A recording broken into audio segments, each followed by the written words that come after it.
días, bienvenidas, bienvenidos, bienvenides a la presentación, que realmente es una gran celebración que nos complace muchísimo, de la más reciente novela de nuestra querida, admirada Marta Ponte Alsina, que se titula Borinquen Field.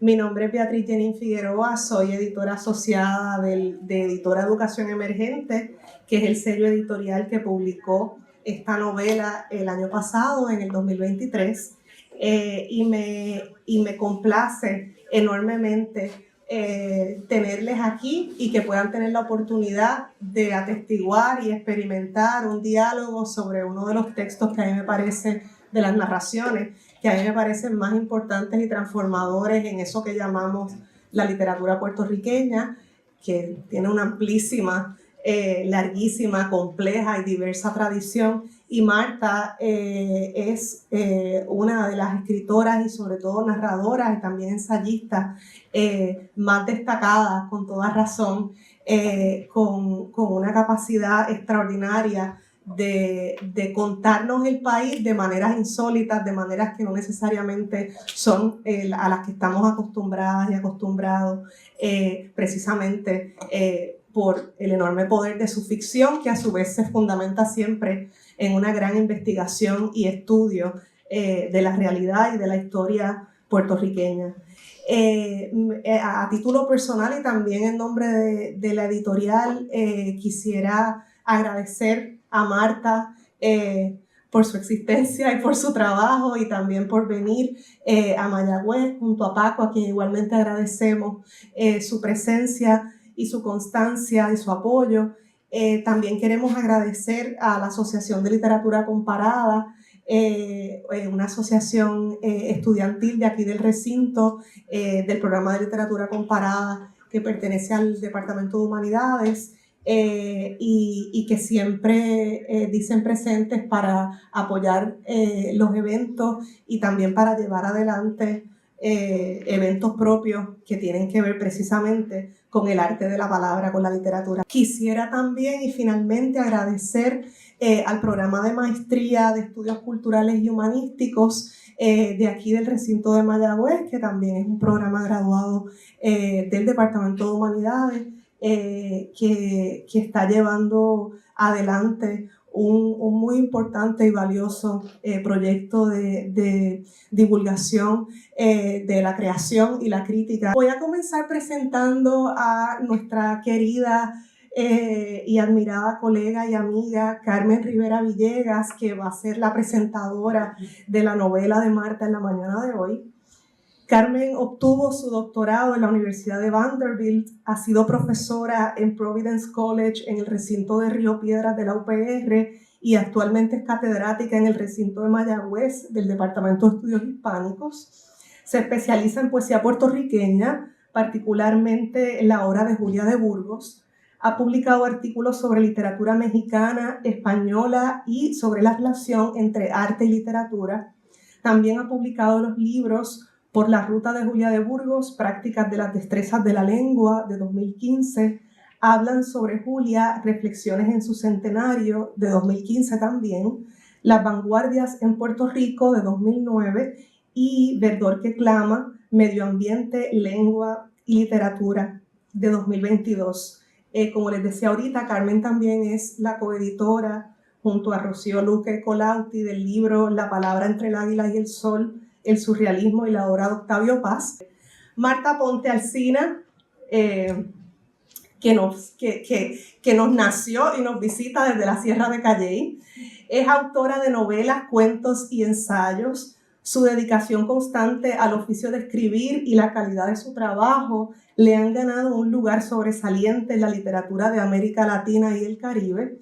Ha publicado más de 15 libros, entre ellos El cuarto rey mago, de 1996, La casa de la loca, de 2001, Sexto sueño, de 2006, La muerte feliz, de William Carlos Williams, de 2016, El fantasma de las cosas, 2010, Somos islas, ensayos de camino, 2015, que está aquí también disponible hoy porque se publicó bajo nuestro sello, y pues por supuesto más recientemente el año pasado Borinquen Field. Además de narrativa, Marta ha publicado ensayos críticos en antologías de circulación internacional, como por ejemplo en la Antología del Pensamiento Crítico Puertorriqueño Contemporáneo de 2019. Se han publicado reseñas y estudios sobre sus libros en antologías y revistas universitarias e independientes de México, Argentina, Brasil, Portugal, Cuba, Suiza, Estados Unidos, Chile, Canadá y España. Ha sido editora de libros y revistas, entre ellos la imprescindible antología Narraciones Puertorriqueñas, publicada por la Fundación Biblioteca Ayacucho. Y Cristina Rivera Garza, la gran escritora también mexicana, incluyó a Marta en una selección de 12 autoras imprescindibles de América Latina, publicada en la revista Publishers Weekly en 2018. Buenos días, pues yo sigo con los agradecimientos porque, en primer lugar, gracias por la invitación para presentar este libro, por la confianza que ponen en mí. Son unas 11 páginas. Yo espero, no puedo ir muy rápido porque si no, a lo mejor se pierde un poco el hilo de lo que quiero presentarles, pero yo espero entonces que tengan la paciencia de escuchar lo que les voy a hablar, ¿verdad? De Borinquen Field. La titulé la presentación Paisajes con voces, Borinquen Field, de Marta Aponte Alsina. Es un verso de Luis Pález Matos, Paisajes con voces. Y empiezo con unos versos de Juan Antonio Corretjer, del poema Día Antes, que dice: pero volvió a ocurrir, se robaron el mundo, las formas, el color, sembraron la moneda, rebanaron la tierra, partieron el mar, hirieron los montes y raptaron las islas. Marta Aponte Alsina es una de las escritoras más prolíficas, ingeniosas y lúcidas de nuestra literatura. Es también una de las pensadoras más incisivas de la realidad puertorriqueña. Su libro Somos Islas, Ensayos de Camino es prueba contundente de ello. La cualidad que más admiro de ella, presente en toda su obra, es su vastísima cultura literaria y filosófica. Es conocedora de la mejor literatura mundial y eso le ha servido para explorar mundos alternos al nuestro. Desde una óptica muy única y particular, aislada como ella misma se considera, ha pensado a Puerto Rico desde su condición insular y en sus libros ha tendido puentes con otras insularidades.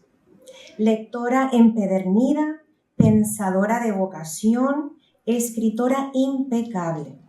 Cada libro suyo anticipa un reto y marca una pauta. Sus novelas sobrepasan el simple deleite frente a lo anecdótico. Tienes que ser una lectora atenta, curiosa, dispuesta al asombro y cuidadosa con la entrelínea. Los lectores que se complacen ante los desafíos y agradecen las rarezas se sentirían muy cómodos de entrar en la complejidad de su universo literario. Hoy nos reunimos estratégicamente en el oeste de la Isla Grande para celebrar la publicación de su más reciente novela, Borinquen Field. Y digo estratégicamente porque estamos muy cerca de la latitud 18 grados, 29 minutos norte, y la longitud menos 67 grados, 07 minutos oeste. ¿Alguien de Aguadilla aquí? La base Raimi en Aguadilla, donde ocurrió la historia principal de todas las historias que se nos cuentan en esta novela fascinante. Menciono las coordenadas exactas porque el concepto del espacio-tiempo es fundamental para la red de eventos que en ella se desarrolla. El trasfondo es local, pero se bifurca hacia otros espacios. La problemática es nacional, pero halla su común denominador en otros pueblos que, como el nuestro, son testimonio de sobrevivencia en el mundo terriblemente cruel del colonialismo. A grandes rasgos es un texto que en técnica y estructura puede catalogarse como posmoderno y por su engranaje temático como una novela planetaria. Hay varias narrativas, una dentro de la otra, y también una diversidad de referentes geográficos, no necesariamente geopolíticos, que nos confirman que tenemos mucho más en común con comunidades bien lejanas a las nuestras de lo que pensamos. La trama principal es narrada por un cartero jubilado de nombre Fernando, obsesionado por escribir un libro sobre el espíritu que lo invadió cuando siendo un muchacho asistía a las sesiones espiritistas de su tío Andrés en Aguadilla. Su hijastra Laura, secretaria de un detective estrafalario y vulgar, lo ayuda a buscar información en la internet para su investigación. Googleando, Laura se encuentra nada más y nada menos que con una novela brasileña titulada O Espíritu de Rami Borinquen-Fio, que cuenta la historia de Cale Harry, comandante en jefe de la base. Decide comprarla y cuando la recibe comienza a traducirla. Como supondrán, esa traducción es otra de las narrativas, aunque solamente captemos algunos fragmentos. Pero hay más. Esa novela brasileña es algo así como un archivo arqueológico que contiene información muy útil para la investigación de Fernando.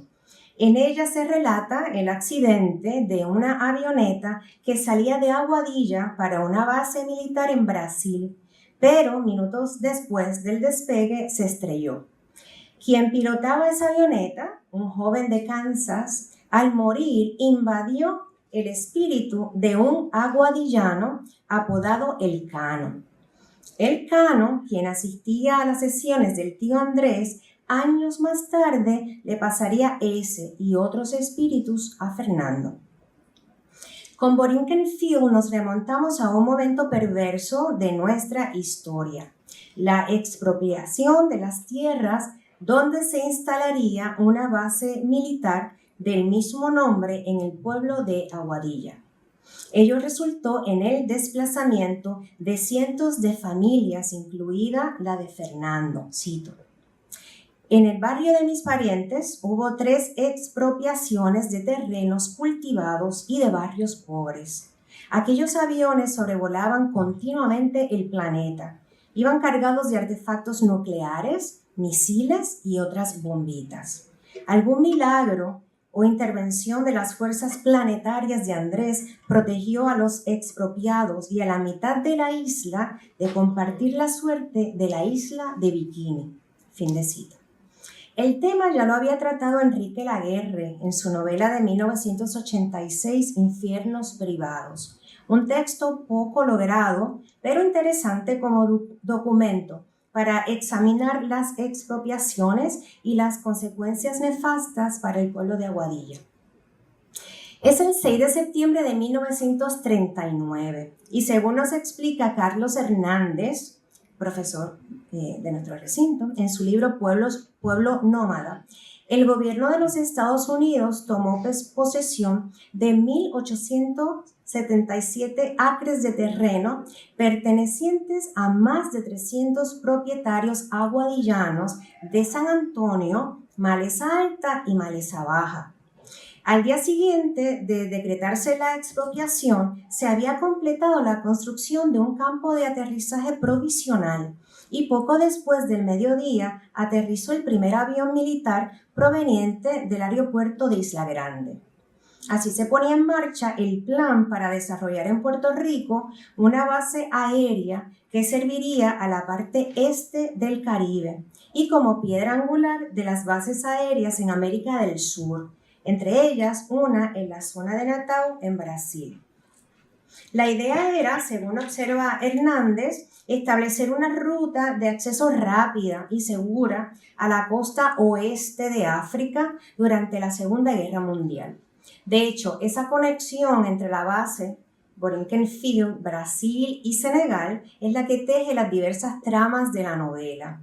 Entre esos espacios se trasladan cuerpos, espíritus e historias a través del tiempo. De ahí que el concepto espacio-tiempo sea valioso para entender y conectar todas las tramas. Su título, por otro lado, apunta a nuestra condición de colonia. Borinquen Field es el primer nombre que tuvo la base Reimi. El nombre de la zona donde se encuentran los predios es Punta Borinquen, en español. Recordemos que una punta es el accidente geográfico que se enfila al interior del mar, en el caso de Aguadilla, el mar portentoso. Field, entre varias traducciones al español, es campo de sembradíos, pero también es campo de batalla. A Borinquen se le quitó la punta y se le insertó el field. Así consolidan los imperios su poder, borran, desnombran y corrompen. Curiosamente, lo que harán los narradores principales, Fernando y Laura, será lo opuesto: escribir, nombrar y dignificar. Fernando tratará de escribir la historia de Borinquen Field y las parcelas de sus alrededores para entender la muerte del piloto estrellado. Laura, tratando de ayudar a su padre, escribirá desde las márgenes la traducción de un libro que le dará un nuevo sentido a su vida. En ese proceso de escritura, padre e hija transitan por espacios y tiempos y asimismo sirven de canal para que otros personajes transiten hacia nosotros. En este particular resulta fascinante lo que Fernando denomina el punto donde converge lo que retorna con lo que viene. Creo que es la analogía perfecta para entender el entramado de historias, así como la ruta de los aviones entre Puerto Rico, Brasil y el continente africano dentro del plan militar estadounidense. La traducción de Laura llamará a esta ruta la ruta de la muerte. Borinquen Field, Puerto Rico, Recife, Dakar, Puerto Rico, Borinquen Field. Fíjense que sus propias palabras marcan lo que retorna con lo que viene. Ese punto convergente es además metáfora, porque todos los pueblos colonizados, sometidos al poderío militar, convergen y guardan mucho en común, como bien se demuestra en esta novela, a través de la tragedia de Tiaroa, que pone de manifiesto cómo la experiencia del colonizado es una y diversa a través del tiempo y del espacio. A finales de 1944, en el campamento de Tiaroa, en Senegal, la colonia más antigua de Francia en África, cientos de fusileros que participaron en la Segunda Guerra Mundial a las órdenes del Imperio francés fueron asesinados por sus oficiales cuando exigieron el dinero que se les debía. La conexión con nuestro país es evidente. De la misma forma que los senegaleses eran tratados con menosprecio por el colonizador francés, así también los puertorriqueños por el colonizador yanqui. Vale la pena traer a colación lo que la propia escritora concluye en su ensayo Somos Isla. Cito: en mis libros he explorado el punto de vista del outsider, la mirada del extranjero, al modo de una devolución o inversión de la mirada. Tal vez ha sido así en un intento de restablecer puentes quemados o clausurados entre experiencias culturales que, a semejanza de las notas de una escala musical, comparten una clave. Fin de cita. Si bien esta novela también podría considerarse metaficcional dentro de los contornos de lo que fue o todavía es la narrativa posmoderna, lo más destacado e interesante para mí es su inserción en la era digital. Esto no es nada nuevo en su obra, ya lo había trabajado en sus cuentos Madame Virtual, intermedio del Hombre Verde, de sus libros Fúgate y La Casa de la Loca. Desde esa óptica hay dos aspectos que me llamaron mucho la atención. Primero, el relacionado con la lectura y escritura a través de medios digitales. Esas dos prácticas se dan desde una periferia tecnológica, no desde el centro privilegiado donde ésta se produce. Valga la aclaración.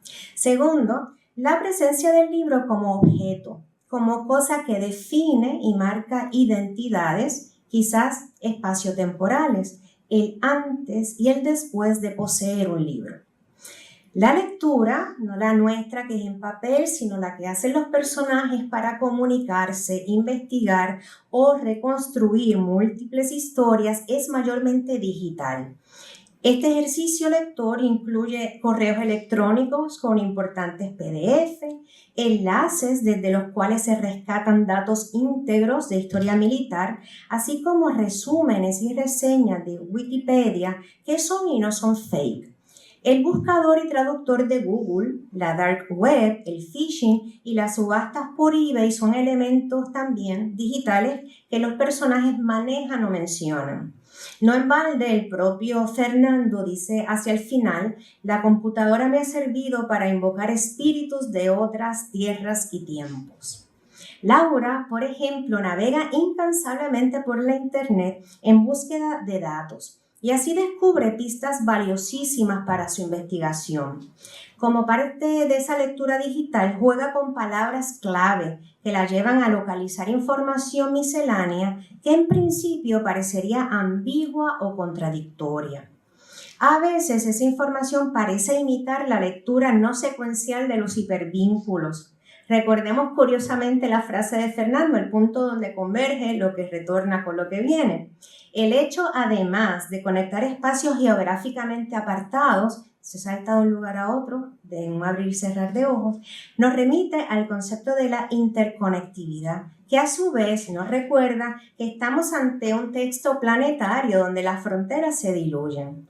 En fin, todas las lecturas que los personajes llevan a cabo por internet son en su naturaleza muy parecidas a las oraciones del tío Andrés, quien invocaba planetas, números y letras en sus sesiones espiritistas, convencido de la pluralidad de los mundos habitados.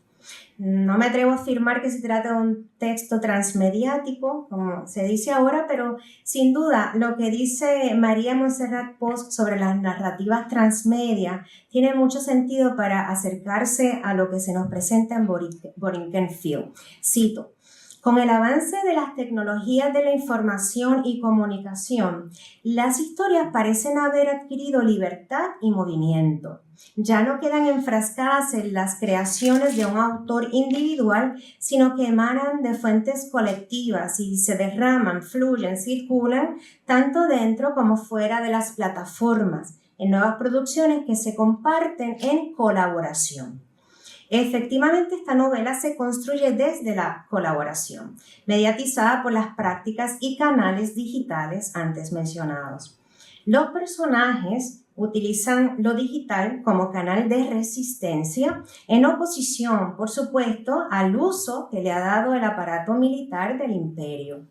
Esta escritura transmediática también se retrotrae a la escritura colectiva de las vanguardias que hoy día se materializa en los wikis. Uno en particular que se incluye en esta novela es el Military Wiki.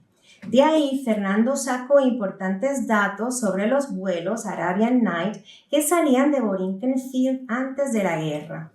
Frente a la supremacía de los datos oficiales, avalados por la tecnología militarizada, y ¿verdad? Recordemos que no es lo mismo el Pentágono que el Military Wiki, se levantan estos canales alternos y es muy interesante ver cómo esta colaboración permite traer a la luz momentos oscurecidos a propósito en la historia de los pueblos colonizados. Sin embargo, no es que esa cultura digital desplace por completo al objeto que llamamos libro, sino que ambos parecen coexistir conciliadoramente. En medio de la lectura y escritura digital de documentos e historias, el libro de papel se presenta como un objeto de afecto que también remite a mundos raros. Hay varios de suma importancia. El único ejemplar de un libro de Camille Flammarion, resguardado en la casa de su primo Pello. La biblioteca personal de Fernando, que contiene títulos de Julio Verne, H.G. Wells y Luis Pález Matos. El libro con el que se encerraba su tío Andrés antes de dar comienzo a las sesiones espiritistas. El libro que se comió el Cano cuando ya daba señales de trastorno. Los libros que le recordaban a Laura que su hermana Lucrecia era la genio de la familia. El libro en portugués que compró por internet, así como la traducción que hizo de este y que su padre, orgullosa de ella, mandaría a publicar. Por cierto, resulta muy sugerente el hecho de que los personajes outsider sean los que mantienen una relación afectuosa con los libros y con la lectura. El Cano, por ejemplo, que era un campesino, había sido un hombre raro que se pasaba leyendo los libros de la biblioteca de la escuela. Jessica, la esposa del comandante Harry Cale Kilharry, outsider a su manera, también era asidua lectora, amante de la literatura inglesa.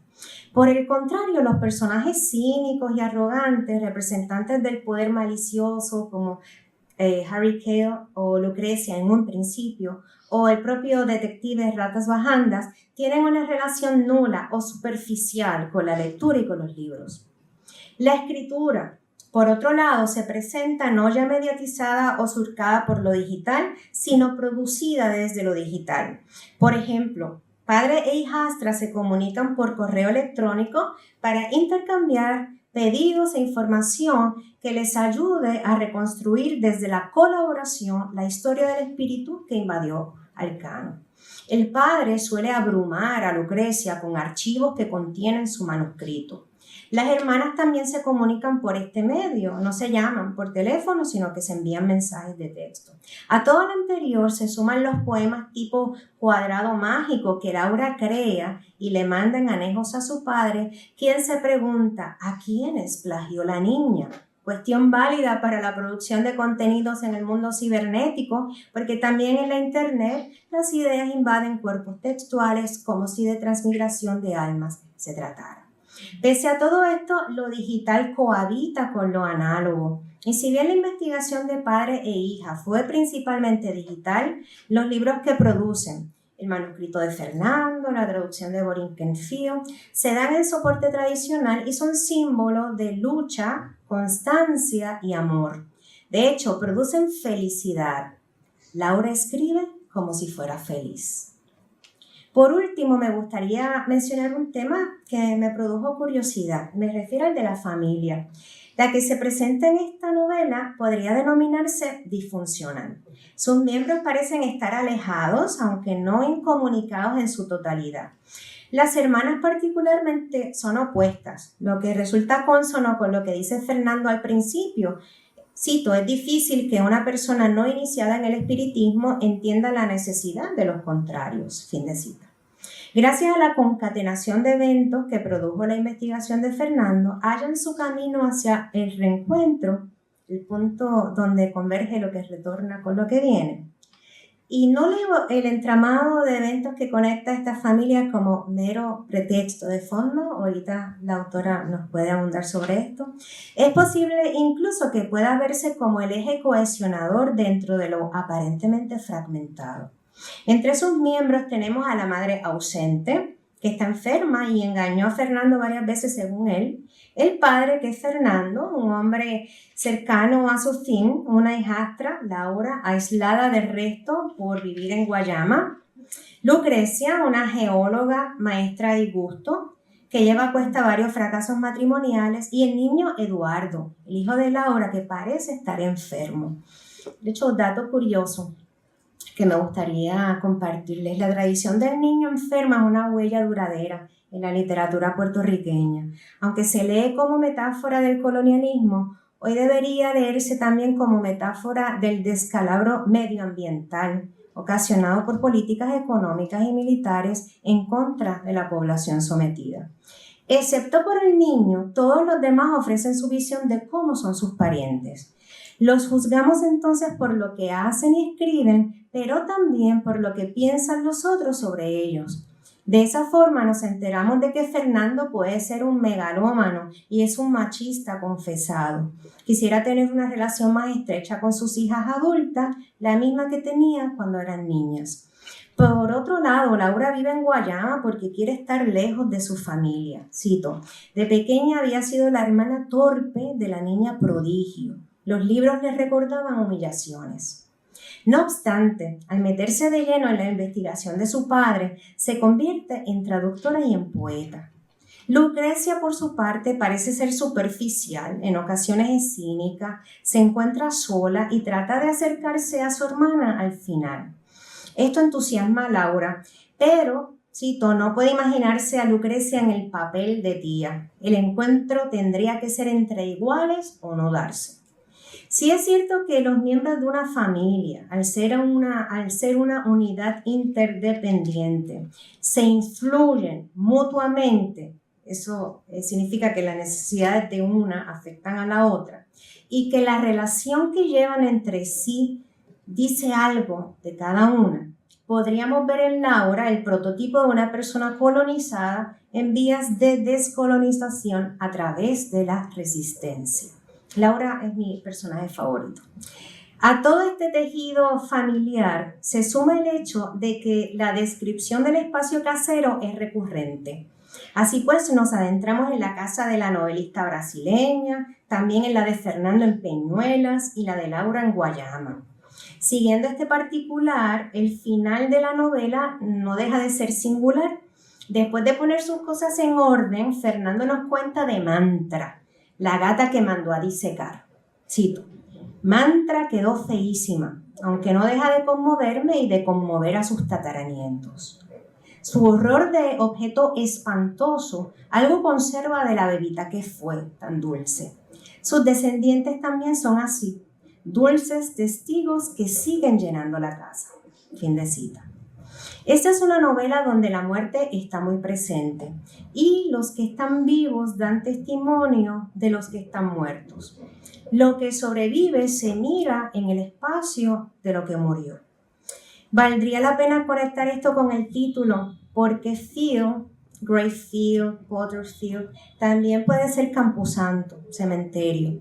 Y por supuesto que me pregunto, Puerto Rico, ¿fuimos y somos cementerio? Sin duda son muchos los cementerios y las ruinas que se alzan en nuestro país como testimonio del poder imperial malévolo.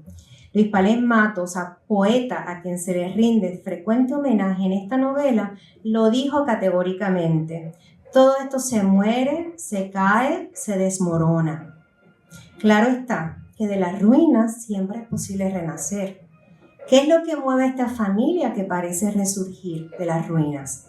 ¿Acaso una pizca de amor? Es que llevan, remitiendo a Pález, un paisaje de voces en su interior. Ustedes, lectores y lectoras, dirán.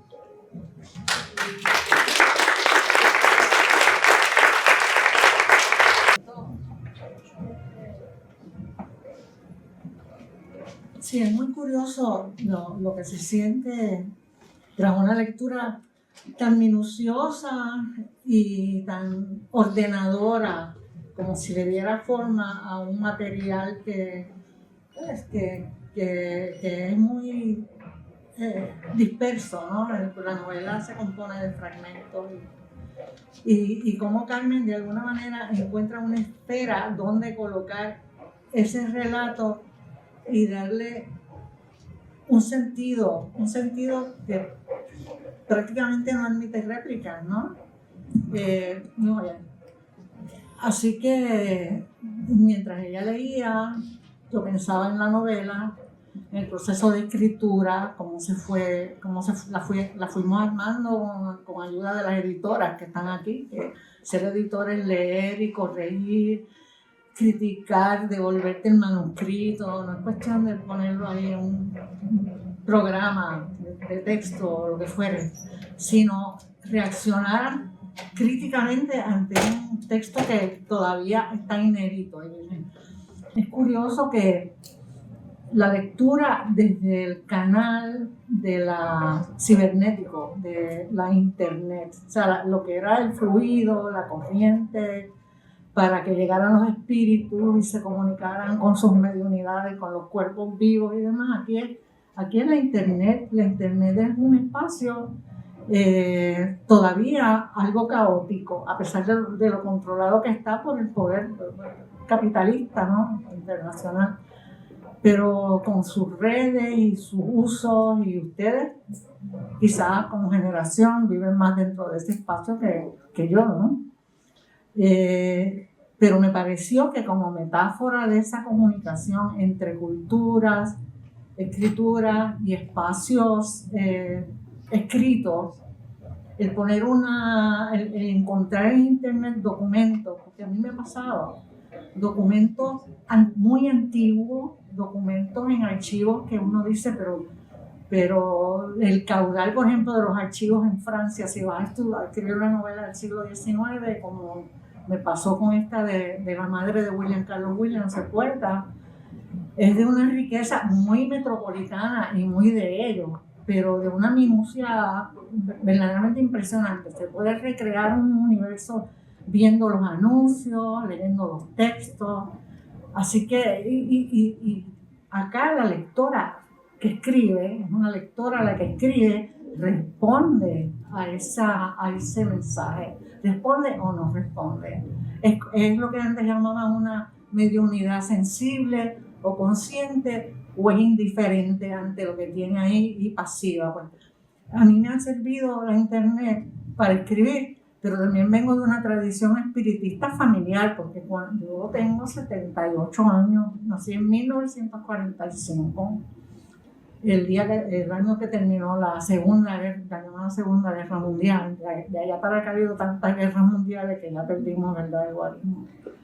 Y en casa todo el mundo era espiritista, mis abuelos, pero espiritismo de barrio, espiritismo no de mesa blanca, letrada, como si había una tradición, digamos, en Guayama, fíjate, por eso Guayama también está ahí, sino de trances en las casas. Y uno cree viendo eso entre aterrorizada y fascinada.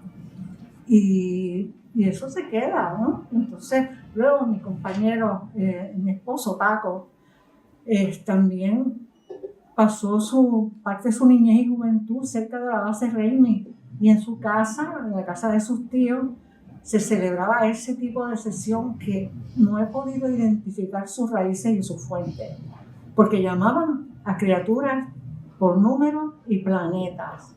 Si ustedes tienen alguna información de esa visión planetaria del espiritismo, pues me encantaría que me la dieran, porque entonces a mí se me ocurrió que eso podría ser otra esfera. Vivían al lado de la base, de ahí salían no solo durante la Segunda Guerra Mundial para esa ruta que llegaba a Europa vía Senegal y África, luego salían, creo que cada cierto tiempo, los B-52. Era una red de aviones que volteaban continuamente el planeta cargados con bombas atómicas. O sea, aquellos eran... La isla existe, yo no sé cómo... Y entonces a mí se me ocurre que esto de los espíritus puede verse como una metáfora de una comunicación más libre, pero metafóricamente, no estoy implicando que no lo estoy viendo más allá de la literatura. Eso me parece que es terreno de las creencias y la fe de cada quien. Me parece que yo me he comprometido demasiado.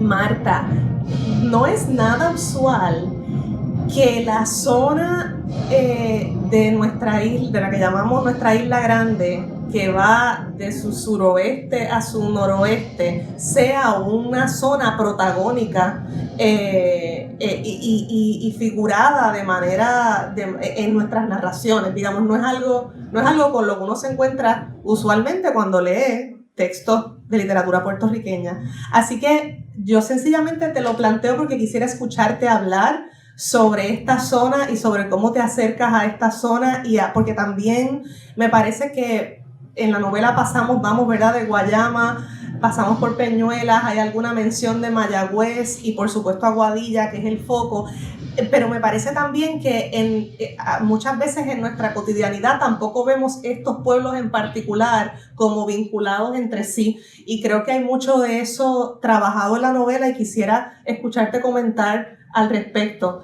porque pues obviamente sí sabemos de muchas novelas y cuentos puertorriqueños que pasan en San Juan, o que pasan, ¿verdad?, en el interior montañoso, pero el oeste, del suroeste al noroeste, que nos comentes sobre eso, por favor.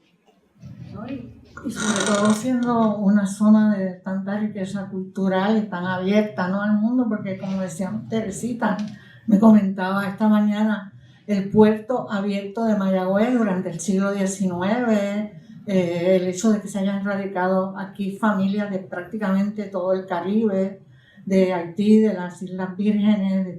Entonces, una diferencia y al mismo tiempo cada cultura abonando y enriqueciendo o explotando a la otra, pero también esos choques culturales pues provocan cosas creativas nuevas.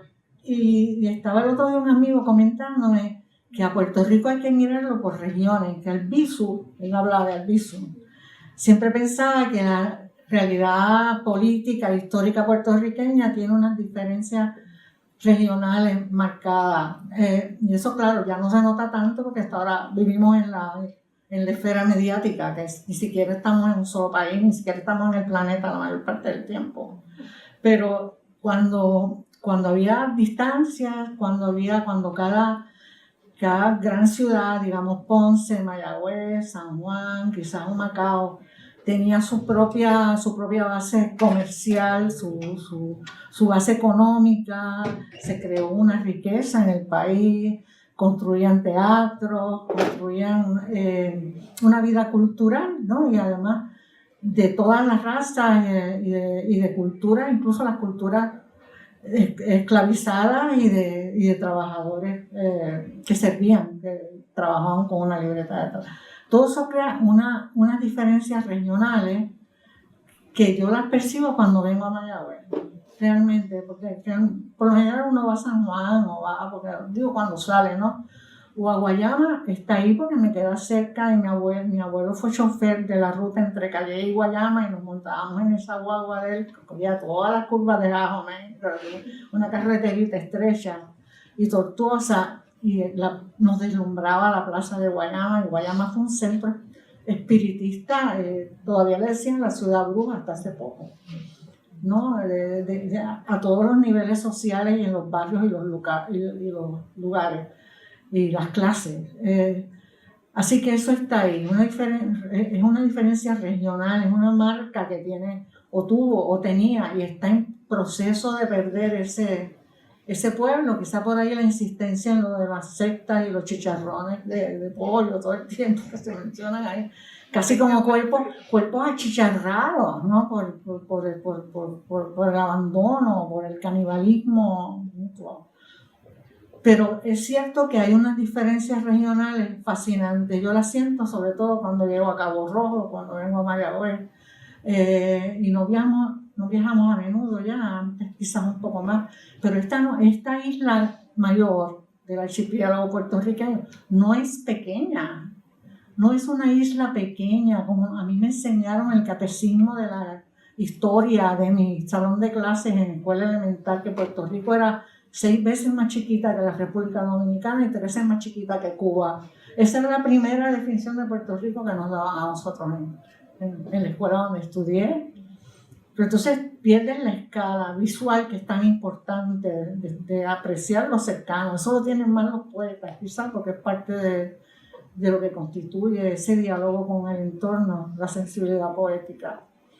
Pero la riqueza regional y en literatura tampoco podemos obviar, pues aquí Agosto, claro, Agosto no vivió en Puerto Rico casi nunca, ¿no?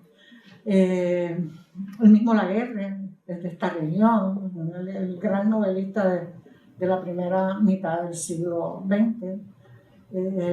Pared del Sur es otro poeta que tiene su propia singularidad en el Caribe y en la isla.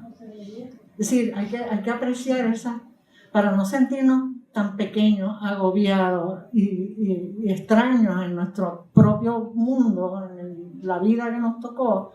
Conviene ser sensible a las diferencias, encuentro yo.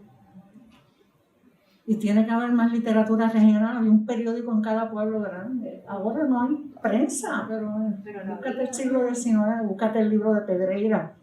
Aquí mismo en Mayagüez, La Razón, ahí encontré yo datos sobre la madre de William Carlos Williams, que era cantante, cantaba, muchas noticias culturales, noticias sociales, todo eso.